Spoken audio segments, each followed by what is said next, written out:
Aj, že snimaš? Audi, 4 krogi, 4 kolesa, 4-kolesni pogon, 2 motorja, 480 konjev oziroma 530 v overboostu, 84 kvur baterija, ne? Neto, 300 do 400 km se da narediti, pa 4,1 sekunde ima do 100 pospešek.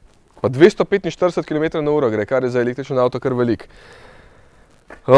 Kaj je posebnost tega avta? Da stane 137 jurjev, da ima RS feltne, čeprav ni RS tole, da ima karbidne zavore, oziroma prelečene s karbidom, da se lahko polni na obeh straneh, tukaj je tudi hiter, obljubljajo z 270 kW, samo zaenkrat nam še ni ratal. Bomo probali. Ful je lep, vsi ga buljo. Dobro, zadnji nima toliko prostora, kakor ga ima kakšna druga 5-metrska limuzina, ampak se da sedeti, ja, not imam stvari. Ful imaš na... V redu je, no, ne rabiš se zdaj potikati v take stvari. Ja, spredi pa ni neki ful poseben, ne. Marsikdo pravi, da je tako kot en A3 ali pa A6. Ampak materiali so fajn sestavljeni dobro, pa počutiš se zelo dobro, ko ga peleš. Koliko pa dostane?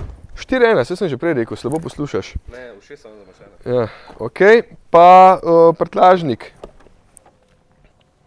410 litrov, zelo nizek, pa dolg. Sliši se zanimivo.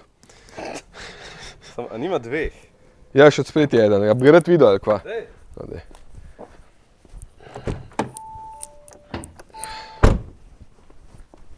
Temu rečejo Angleži Frank, un je pa trunk. Evo, kabli so pač not pa polnilnika, ne. In to je to. Avto se res zelo dobro pele, a s to težišče ima nižje kot R8, tako da zelo fajn. Ampak se boste vse izvedeli v testu, a ne.